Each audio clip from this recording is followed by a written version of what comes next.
Dr. Ann Justice Allen can talk to you about the necropsy that was conducted on the bear that fatally attacked Mr. Jackson and answer any questions you may have about the health of the bear when it arrived here at our Phoenix headquarters. So I'll bring up Dr. Ann Justice Allen.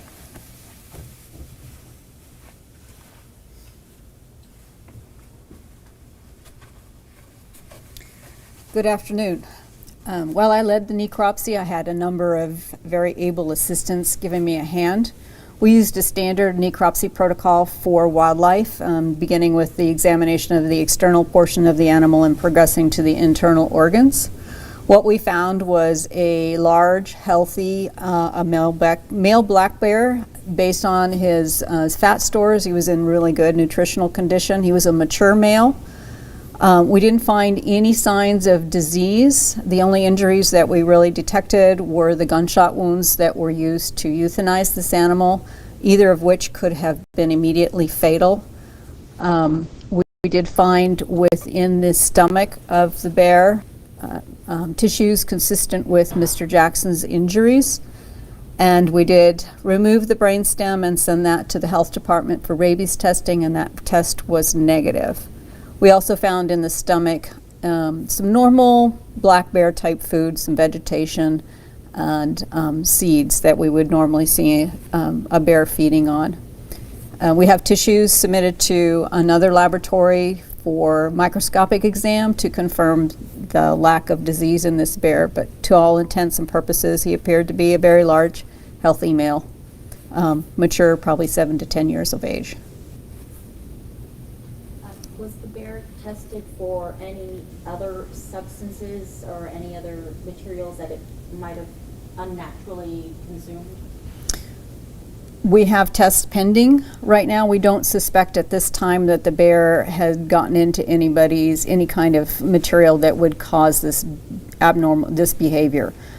So we aren't, you're probably referring to cocaine bear or something along those lines. There's no indication that this bear was under the influence of any kind of substance. The tissue samples we have submitted to the lab will tell us whether or not there's any other diseases present. Would any of your tests be able to answer the question if we know that the bear was hungry at that time? I don't think there's any way we can determine that from the tissues that I examined. He was in good body condition, but bears, as Dr. Harding, I might have her come up and answer questions about behavior of bears at this time of year. I know there's not a lot of bear attacks or dead bears that might come through here, but can you speak to ballpark the amount of bears that you've personally examined? I've examined a few bears. We don't have a lot of bears that come in for examination. You are correct on that. But we do have them come in on a regular basis, usually 2 or 3 a year, and I've been with the department for about 14 years. Can you say where that gunshot wound was on the bear? There were 2 gunshot wounds. One impacted his neck and fractured his neck vertebrae, C1 and C2, and then the other one impacted the lungs and the heart. And so there was a lot of blood in the chest cavity. It's hard to tell which one came first. They were in pretty close order, and either one of them by itself could have been fatal. Can you speak to what it's like on an emotional level of you examining this bear, knowing what happened just a few days prior and the life that it took? Yeah, it's very difficult to understand or to recognize that you're examining an animal that has been responsible for a fatality like this. It's nothing that we see on a regular basis, and it is troubling to say the least. Can you comment on the size of the bear in relation to the victim? I don't know the size of Mr. Jackson. I can tell you that this bear was 360 pounds, so very large, and probably much larger than Mr. Jackson. How long was that process from receiving the bear to finishing up with your test? The bear was delivered here to the office about 3:30 in the evening, 3:30 in the afternoon on Friday. So it was the same day that the attack occurred, after the scene had been cleared, and we finished our procedures on the bear at about 6 o'clock. So it took a bit of time, and we couldn't have done it without having a lot of help, because I can't move, as you can imagine, 360 pounds on my own. So Yeah. luckily we're suited here to examine large animals like this. How many people did it take to help you move around the bear? And I think there were 5 of us out there. Yeah. Obviously, this is incredibly rare in Arizona. I mean, what was your reaction hearing the news and then understanding that you're going to be the next part of this process and understanding what led up to this attack? You're correct. These attacks are very uncommon, but we train together to work on this. I work with the wildlife managers on a regular basis and the Cat 1 team on a regular basis, training and reviewing how the procedure is going to go. So we were ready for it. We've prepared. Did you find anything surprising or any other, did you notice any other features that you thought maybe were unusual, or give any indication of maybe, why he did what he did? I can't really address why the bear attacked. I did not find anything unusual about this bear other than the fact that he was a very large, mature male. And you didn't find any kind of human food, right, inside? No. We found a very small amount of trash that he could have picked up wandering through the forest. It was nothing that indicated that this bear had been a regular visitor to garbage dump sites, cabins, or anything along those lines. I think this was a completely wild bear. Last question for me. What happens to this bear, or what has happened to this bear? We just dispose of the remains. We don't keep them for anything. How? They're buried.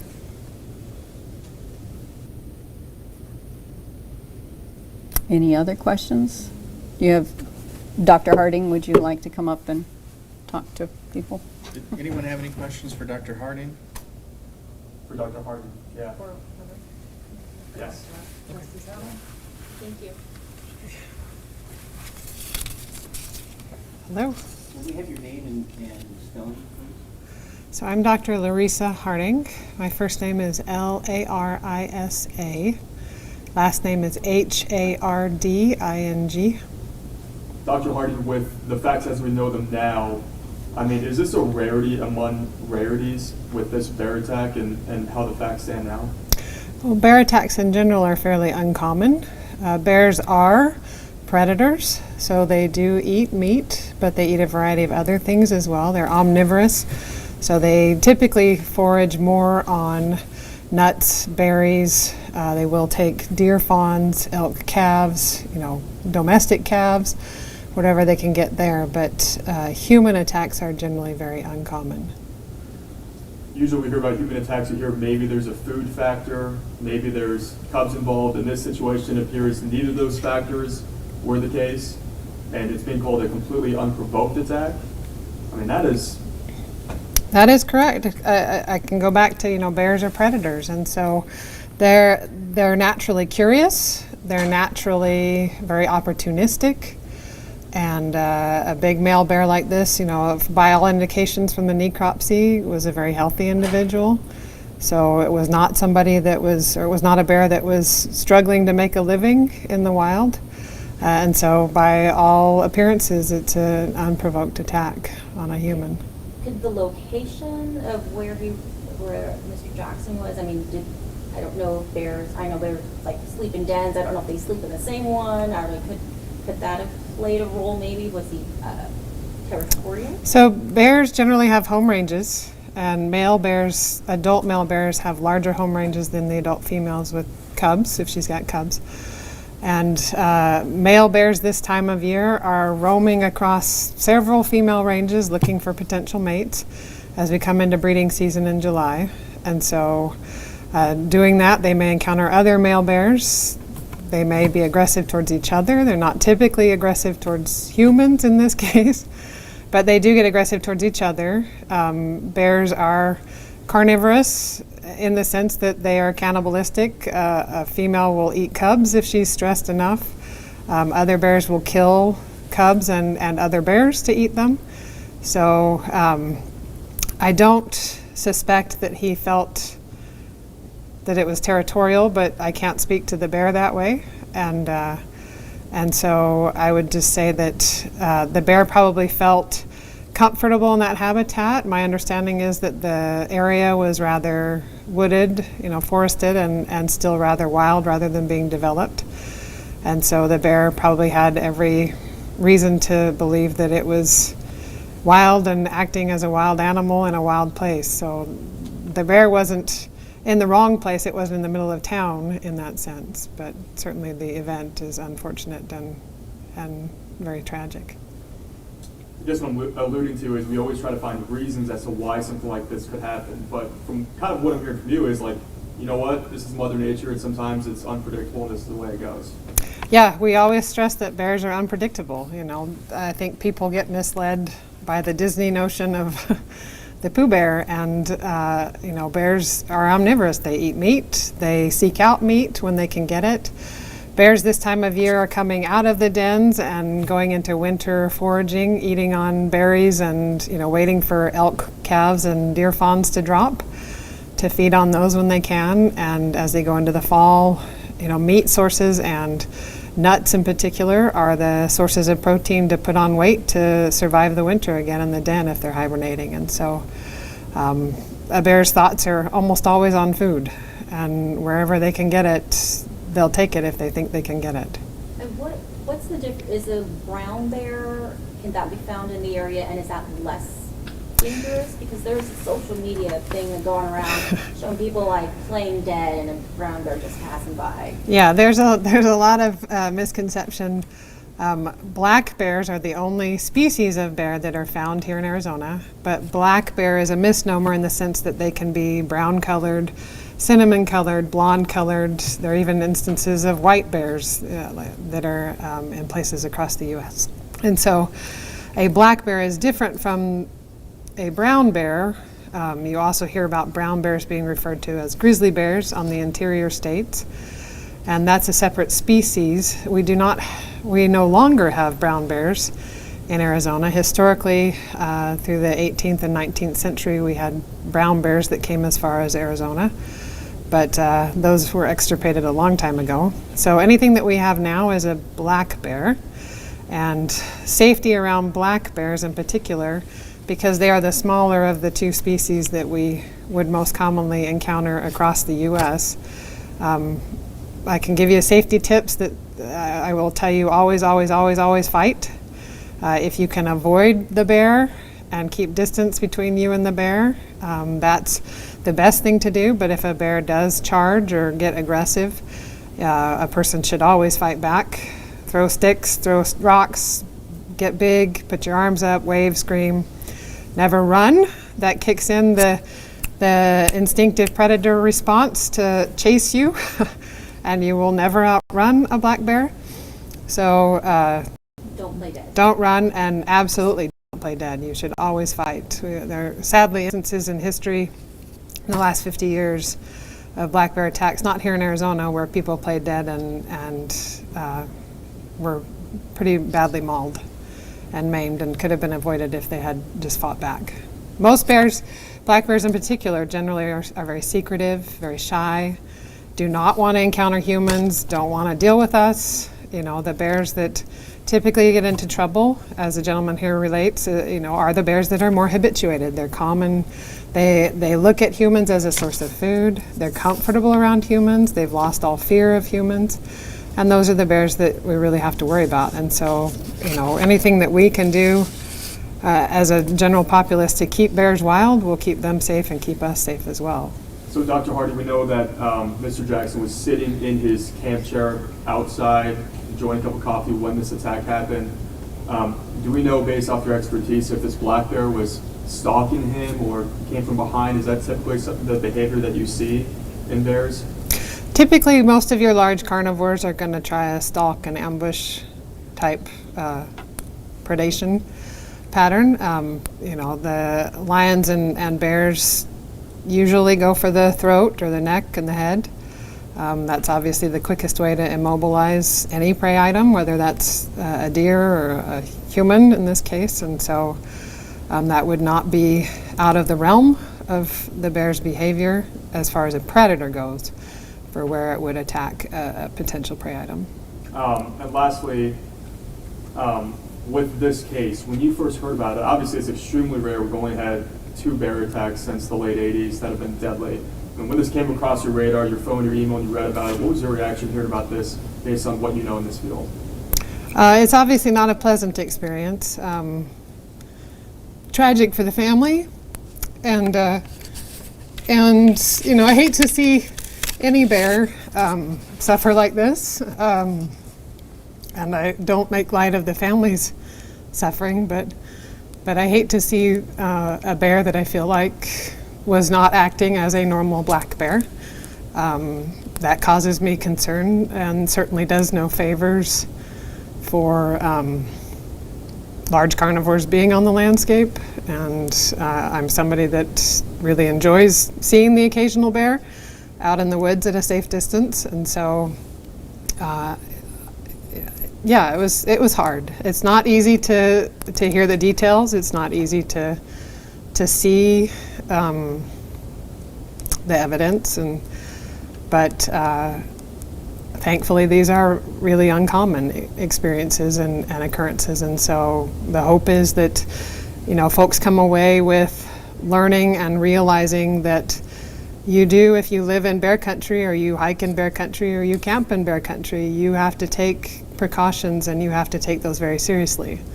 That's not something to be taken lightly, to, you know, leave trash out or camp food stuffs or any of that kind of thing. And so that would be my hope, if anything positive were to come from this, was that folks would, you know, as we go into summer and camping and hiking activities, that people are much more aware and much more cognizant of the things that they can do and need to do to keep both themselves and our wildlife safe. So the bear was about 7 to 10. What's the life expectancy of a bear in general? I mean, did he already live most of his life, so to speak, or?